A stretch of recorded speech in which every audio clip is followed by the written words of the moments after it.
Today, I want to talk about the Apple ecosystem, but not in the way that we've talked about it before. I've made a number of videos talking about how the iPhone, the Mac, the iPad, and the Apple Watch, as well as AirPods, AirTags, and all of that stuff play together to create this all-encompassing ecosystem that can take care of your every need. But there's one thing that I've never talked about, and that is this, the home.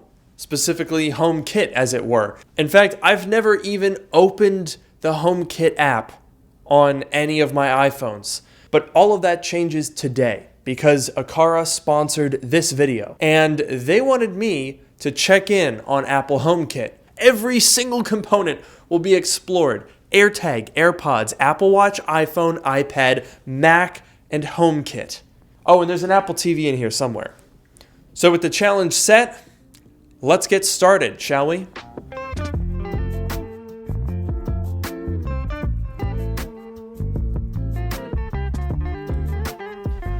So these are the toys that we have to play with today. We've got curtain drivers for automating opening and closing curtains, and we can do that based on motion. We could do that based on temperature, which we have as well. We've got a wireless mini switch, which can be a physical way to control everything.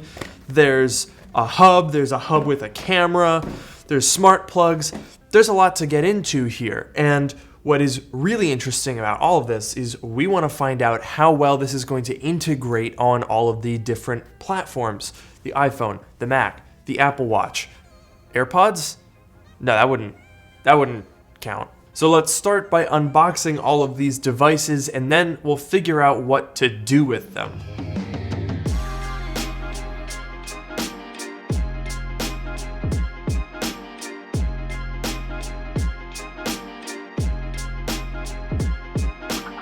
So in terms of getting everything set up, you've got a couple options. This is the Hub M1S, and aside from having a little nightlight around it, it's pretty minimal. So you start by setting this up, and then we can pair other devices to it. Or you can use this little guy. I've got him up here pointing towards the front door because this is basically the same thing. It's a hub, but it has a security camera in it. And as you can see, that shows up front and center on the Home app. So we get a full color and night mode live feed of, in this case, my kitchen and front door. And this unlocks further automations, like for example, when I arrive home, I can set it to turn off so it's not recording me all day while I'm cooking broccoli. And in the Aqara app, you can adjust his orientation so he can be facing whichever direction you want. Oh god, it's kind of scary. It's glowing red now. I gotta run. Alright, so now comes the part that I'm personally most excited for, and that's the curtain driver. They claim it's got a year of battery life, so you shouldn't have to charge it all that much. And we've got these attachments, because my curtains have rods. So these hook in, and will basically go over top like that and clamp down on the rods. Okay, so let's go ahead and get these installed. So I did move the drivers back behind the curtain so it looks a little cleaner, but now with them set up and combined, we've got ourselves some automated curtains.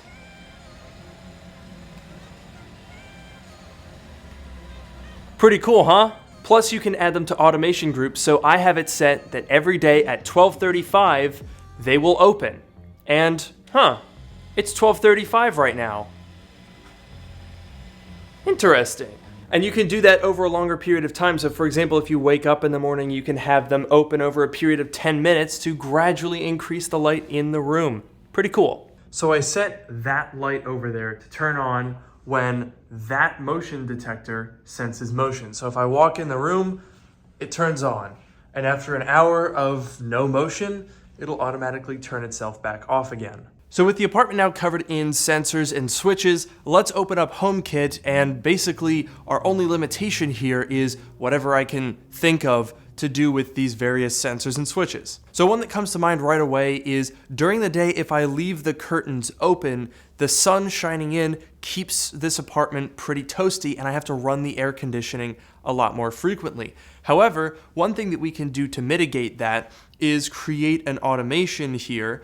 And what I'm gonna do is go to the sensor and do a temperature sensor, And we're going to say that if the temperature rises above 75 degrees during the day, what we're going to do is take our curtains and set them to close. And so the goal there would be that rather than running my air conditioning all the time, or especially if I'm not here and I've left the curtains open, we can shut that, and then that should save some energy, save some money on my bill every month because I don't have to run the air conditioning as often. But on the topic of HomeKit itself, I think it's worth pointing out that everything that I just did there could just as easily be done in the Aqara Home app. If we go over to the automation tab and we create a new one, if the temperature sensor temperature rises above 75, then we're going to take our curtain driver group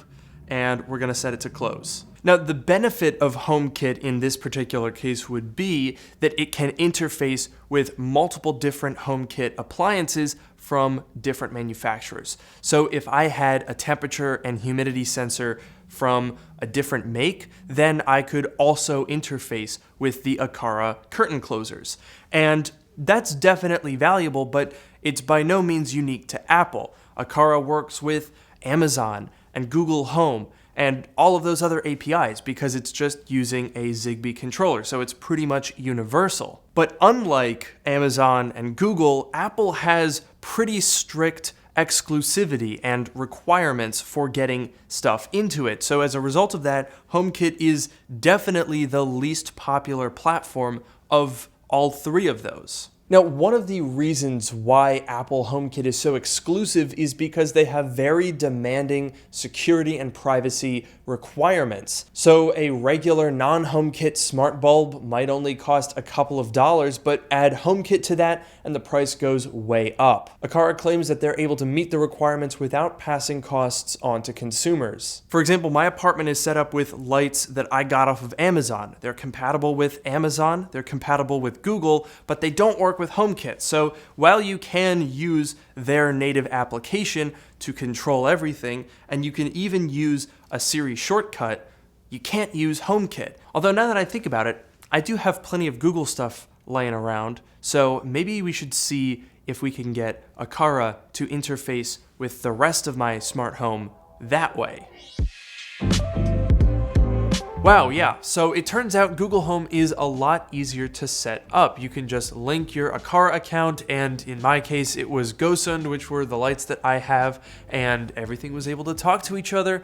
No problems, it all shows up, you put it in the rooms, and there you go. One thing I will say is that HomeKit definitely has a better automation system. The way that Google Home sorts things into routines is a little bit strange, and it doesn't always give you the easiest path to setting up the motion sensor with the lights behind me, for example. But just being able to have all of the things talking to each other is really nice, and it's a shame that Apple HomeKit just doesn't let you do that. All that being said though, I personally prefer to use the built-in apps. I have used the GoSund app and Siri shortcuts for my lights for quite a while, and I think having the Aqara app, which is able to combine the curtains into a single group, and I can use my button and just have them open on command. The convenience is really nice, and to be honest, I'd prefer to just do it this way and through the app rather than have to mess with Apple HomeKit, which is a shame because I think if Apple was a little bit more loosey-goosey and they let manufacturers like Aqara actually implement all of their devices as they would like them, I think it would be probably more useful. So a big thanks to Aqara for sponsoring today's video. I feel like I'm now really embedded in the ecosystem. My house is smart, my watch is smart, my phone is smart. What more could you need? Thank you guys so much for watching this video. Make sure to like, comment, and subscribe, and I'll see you in the next one.